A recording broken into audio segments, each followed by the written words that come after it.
Today, we're just going to spend a few minutes looking at how we think and the things we think give us the results that we end up getting.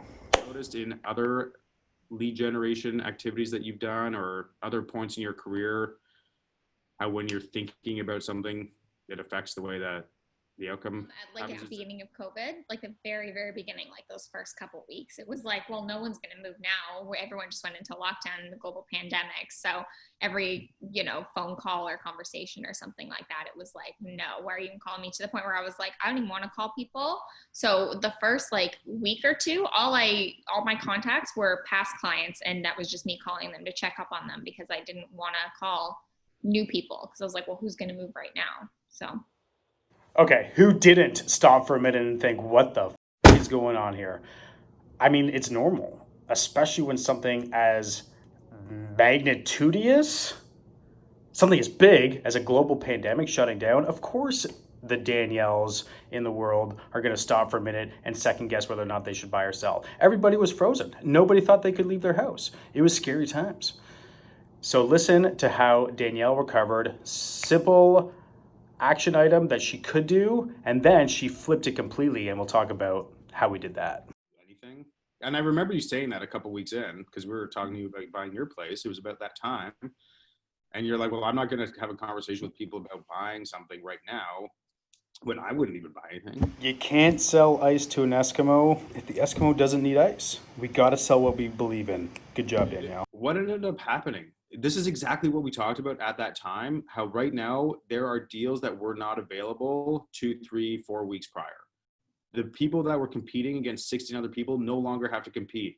Now you can actually put in a condition for the sale of your house, which has never happened in my career. And then what happened? We were right. The prices went up right back to where they were, just like a V, just like we predicted. We looked at what China was doing, what their markets had done. It wasn't the situation that changed. It was the conversation that changed. We didn't talk to people about now being an amazing time to sell or now being an amazing time to move. We were talking to people who were already interested in making a move, and we were talking to them, our buyers in particular, about how now they didn't have the competition that they had before. So there was a silver lining at the time. There's been a lot of silver linings, and I think a lot of people are coming at this point, because we're 6 months later, are realizing that there's been a lot of silver linings and a lot of the changes are good things. But at the time, there's just a lot of scarcity. There's a lot of people being scared of what was happening, and that was resulting in inaction. So our job was just to talk about where the opportunities were to the right people.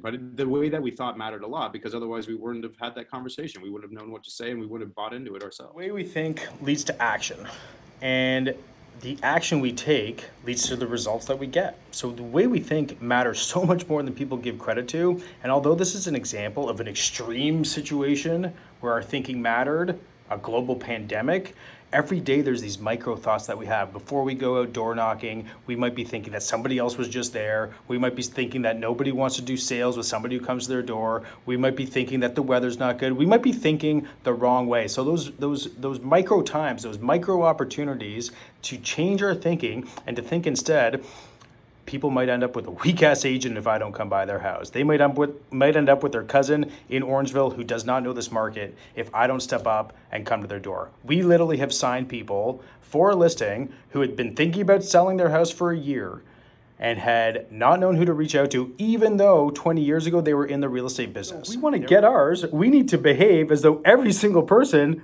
in this example, whose door we knock on is the person who's waiting for us to come and help them sell their house. We need to be thinking that way. That's how we're going to get the production that we're looking for. Otherwise, we're either not going to do it, or we're not going to say the right stuff, or we're not going to be bought into it ourselves. And who the hell can sell something that they don't believe in themselves?